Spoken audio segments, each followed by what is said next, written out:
Hello friends, कैसे हैं आप लोग। So today let's read the third chapter of 6th class English honeysuckle book. The name of the chapter is Taro's Reward. Before you read, this is a story about a thoughtful and loving son. He works hard to fulfill his parents' wishes and gets some unexpected help. तो ये जो story है ये एक thoughtful और loving son के बारे में है. एक ऐसा बेटा जो कि बहुत थॉटफुल था, अपने पेरेंट्स के बारे में काफी सोचा करता था और उनका लविंग था, प्यारा था. वो बहुत ही हार्ड वर्क करता था अपने पेरेंट्स की विशेस को फुलफिल करने के लिए और किस तरीके से उसे एक अनएक्सपेक्टेड हेल्प मिल जाती है. मींस उसे एक ऐसी मदद मिलती है जिसकी उसे बिल्कुल भी उम्मीद नहीं थी. So let's read the story and find out what is going to happen in the story. तो हम स्टोरी को पढ़ते हैं और पता लगाते हैं कि इस स्टोरी में क्या हो रहा है. First point, a young woodcutter named Taro lived with his mother and father on a lonely hillside. All day long he chopped wood in the forest. Though he worked very hard, he earned very little money. This makes him sad, for he was a thoughtful son and wanted to give his old parents everything they needed. तो एक young woodcutter था जिसका name tarot था. Woodcutter का meaning होता है लकड़हारा जो लकड़ी काटता है, और वो अपनी मदर और फादर के साथ एक लोनली हिल साइड पे रहा करता था. एक वीरान हिल साइड पे एक ऐसी जगह रहा करता था जहां माउंटेन्स वगैरह बने हुए थे, और पूरे दिन वो लकड़ियां ही काटता था और उससे जो भी कमाई उसे होती थी उससे वो अपने पेरेंट्स की विशेष को पूरा करता था. लेकिन उसकी कमाई बहुत ही कम हुआ करती थी और वो काफी दुखी रहता था कि वो अपने पेरेंट्स की विशेष को पूरा नहीं कर पा रहा है.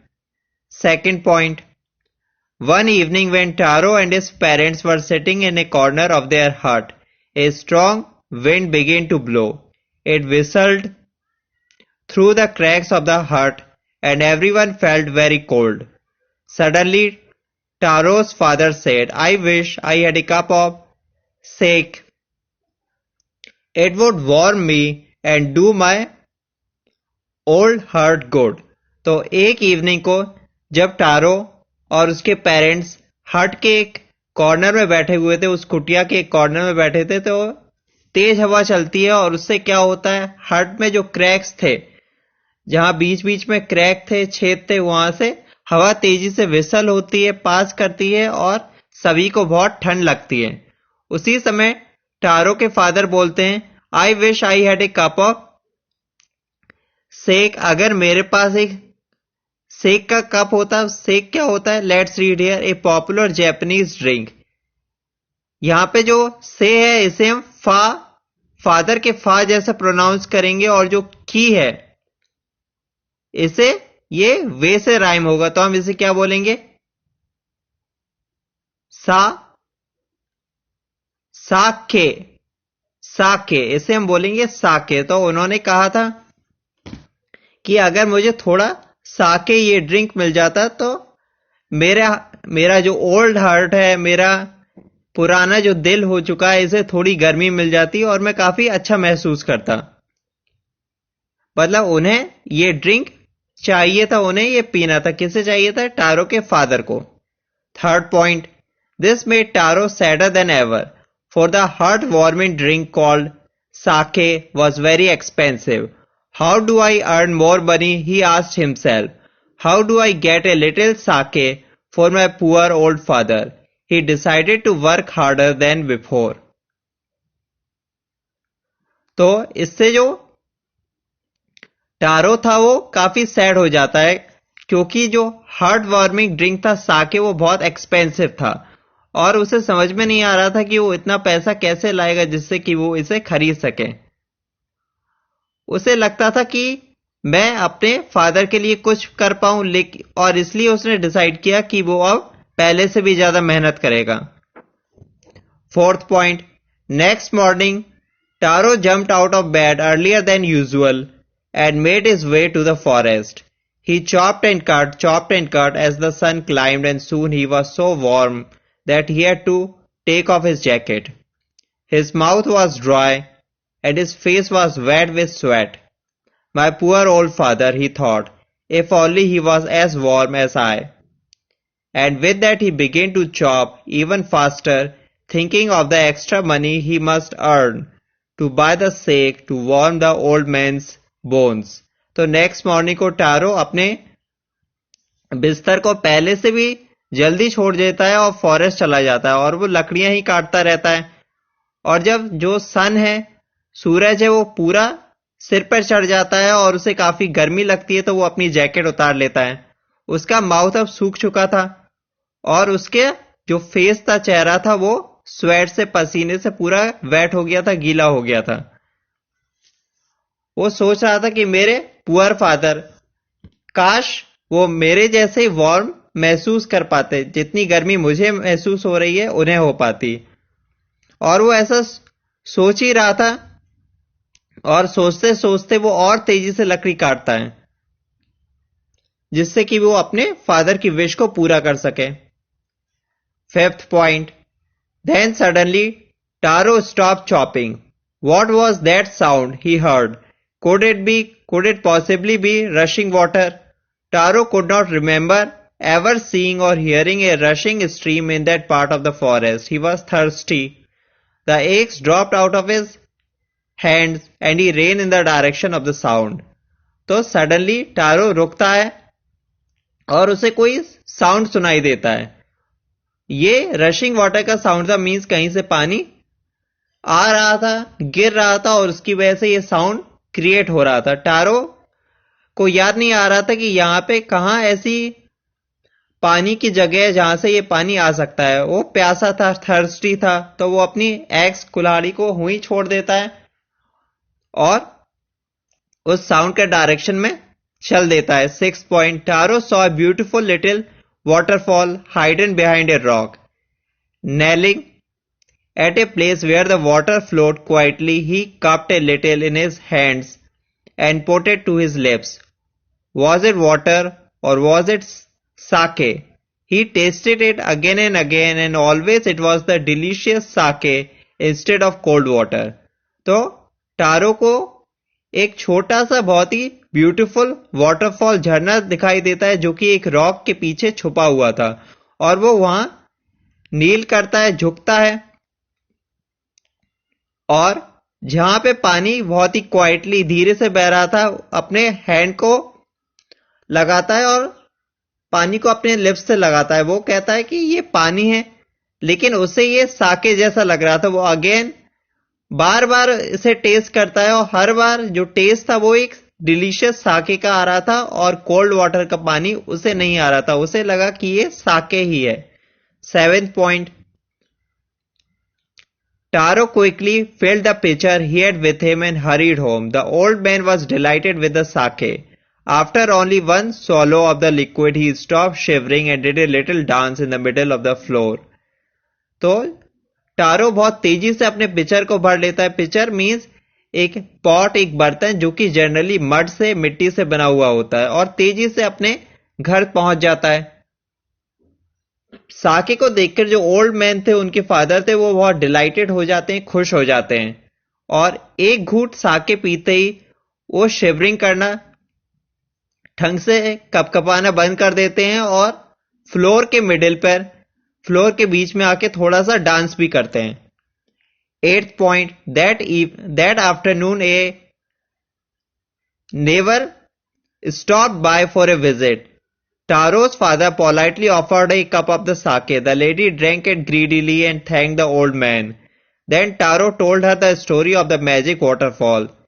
Thanking them for the delicious drink, she left in a hurry. By nightfall, she had spread the story throughout the whole village. तो उस आफ्टरनून को एक नेवर उनके घर पे आते हैं, तो जो टारो के फादर थे वो बहुत पोलाइटली उनसे एक कप साके का पीने के लिए ऑफर देते हैं। जो लेडी थी वो बहुत ग्रीडीली साके पीती है, मीन्स उसे जितना ऑफर किया जाता है वो पी लेती है और ओल्ड मैन को थैंक बोलती है। और जो टारो था फिर उसे पूरी स्टोरी बता देता है उस मैजिक वाटरफॉल की, कि किस तरीके से उसे साके मिला। वो वुमेन ड्रिंक के लिए थैंक्स बोलते हुए बहुत तेजी से चली जाती है और नाइटफॉल तक मतलब शाम होने तक वो पूरी इस स्टोरी को पूरे गांव में स्प्रेड कर देती है, फैला देती है। 9th point. That evening there was a long procession of visitors to the woodcutter's house. Each man heard the story of the waterfall and took a sip of the sake. Of the sake in less than an hour the pitcher was empty. तो उस evening को एक procession सा ही लग जाता है, एक जुलूस जैसा ही लग जाता है विजिटर्स का, आने वालों का, उस वुड कटर के हाउस पे, टारो के हाउस पे। और हर पर्सन जो आ रहा था वो उस वाटरफॉल, उस झरने की स्टोरी सुन रहा था और थोड़ा सा साके पी रहा था। और तो क्या होता है, 1 घंटे से कम समय में ही जो पिचर था, वो बर्तन था, वो पूरी तरीके से एम्प्टी हो जाता है, खाली हो जाता है। 10th point. Next morning, Taro started for work even earlier than the morning before. He carried with him the largest pitcher he owned, for he intended first of all to go to the waterfall. When he reached it, he found to his great surprise all his neighbors there. They were carrying pitchers, jars, buckets, anything they could find to hold the magic sake. Then one villager knelt and held his mouth under the waterfall to drink. He drank again and then shouted angrily, "Water, nothing but water." Others also tried, but there was no sake, only cold water. तो next morning को क्या होता है, tarot बहुत तेजी से, बहुत जल्दी, कल से भी जल्दी अपने वर्क पे निकल जाता है और वो अपने साथ सबसे बड़ा पिचर लेके गया था जो कि उसके पास था, सबसे बड़ा बर्तन ले जाता है।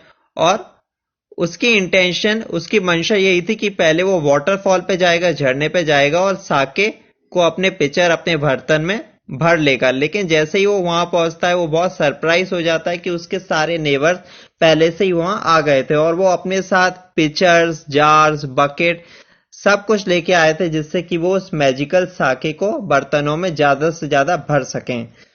और फिर क्या होता है, एक विलेजर झुकता है और उस वाटरफॉल से जो ड्रिंक गिर रहा था उसे पीने की कोशिश करता है। वो अगेन एंड अगेन बार बार पीता है, लेकिन उसके बाद बहुत एंग्रीली शाउट करता है, चिल्लाता है, गुस्से में बोलता है कि ये तो वाटर है, कुछ नहीं है, ये सिर्फ पानी है। और फिर दूसरे भी कोशिश करते हैं लेकिन उन्हें कुछ नहीं मिलता। वो कहते हैं कि ये कोई साके नहीं है, ये तो सिर्फ ठंडा पानी है। 11th point. "We have been tricked," shouted the villagers. "Where is Taro? Let us drown him in the waterfall." But Taro had been wise enough to slip behind a rock when he saw how things were going. He was nowhere to be found. तो villagers अब बोल रहे थे कि "We have been tricked," हमसे धोखा हुआ है, टारो कहाँ है? अगर वो मिल जाए तो हम उसे अभी इस वाटरफॉल में ही डुबो देंगे। लेकिन जो टारो था वो बहुत वाइज था, उसे समझ में आ गया था कि अभी सभी लोग गुस्से में हैं और वो इस एक रॉक के पीछे, एक चट्टान के पीछे छुप जाता है और कहीं भी नहीं मिलता। 12th point. Muttering their anger and disappointment, the villagers left the place one by one. Taro came out from his hiding place. Was it true? He wondered. Was the sake a dream? Once more he caught a little liquid in his hand and put it to his lips. It was the same fine sake. To the thoughtful son, the magic waterfall gave the delicious sake. To everyone else, it gave only cold water.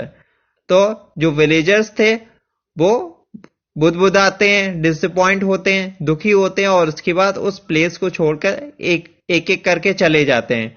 अब tarot अपनी hiding place से, अपने छुपने वाली जगह से निकलता है और सोचता है कि क्या ये साके था या फिर ये मुझे कुछ भ्रम हो रहा था, मेरा ये सपना था। और फिर से वो कोशिश करता है, उस झरने में थोड़ा सा लिक्विड वो लेता है और अपने लिप्स पे लगाता है, लेकिन उसे फिर से वही साके टेस्ट होता है। जहां दूसरे विलेजर्स को वो वाटर लग रहा था, साके नहीं लग रहा था, वहीं दूसरी ओर जो टारो था उसे वो साके ही लगता है, उसे वाटर नहीं लगता। तो तो यहां क्या हो रहा है, जो टारो है उसकी अच्छी फीलिंग्स के कारण ये वाटरफॉल का पानी उसके लिए साके बन चुका था, जबकि दूसरे विलेजर्स के लिए ये सिंपल वाटर ही था। 13th point. The story of Taro and his magic waterfall reached the Emperor of Japan. He sent for the young woodcutter and rewarded him with 20 pieces of gold for having been so good and kind. Then he named the most beautiful fountain in the city after Taro. This, said the emperor, was to encourage all children to honor and obey their parents. तो जब tarot और उसके magical waterfall की कहानी Japan के emperor, Japan के राजा तक पहुंचती है, तो वो उस यंग वुडकटर को बुलाता है और उसे 20 पीस गोल्ड के देता है, उसकी गुड बिहेवियर और उसकी काइंडनेस, दयालुता के कारण। और वो अपने सबसे ब्यूटीफुल फाउंटेन, झरने को टारो के नाम पे कर देता है। एम्परर कहता है कि उसने ऐसा इसलिए किया क्योंकि वो बच्चों को एनकरेज करना चाहता है कि उन्हें हमेशा अपने पेरेंट्स को ऑबे करना चाहिए, कहना मानना चाहिए और हमेशा उन्हें अच्छे से रखना चाहिए, उनका पूरा ख्याल रखना चाहिए। So that's the end of your story. It is a Japanese story. ये स्टोरी एक जापानीज स्टोरी है। और यहां इस स्टोरी से हमें क्या सीख मिलती है कि हमें अपनी इंटेंशंस को हमेशा अच्छा रखना चाहिए और अपने पेरेंट्स के बारे में अच्छा सोचना चाहिए, उनकी पूरी केयर करनी चाहिए। और अगर हमारी इंटेंशंस, हमारी भावनाएं अच्छे हैं तो हमें कोई भी अनएक्सपेक्टेड हेल्प मिल सकती है, हमें किसी भी सोर्स से, किसी भी तरीके से मदद आ सकती है, मदद हम तक पहुंच सकती है। So that's the end of your story and I hope you have liked it, and please don't forget to like, share and subscribe this channel. Bye bye.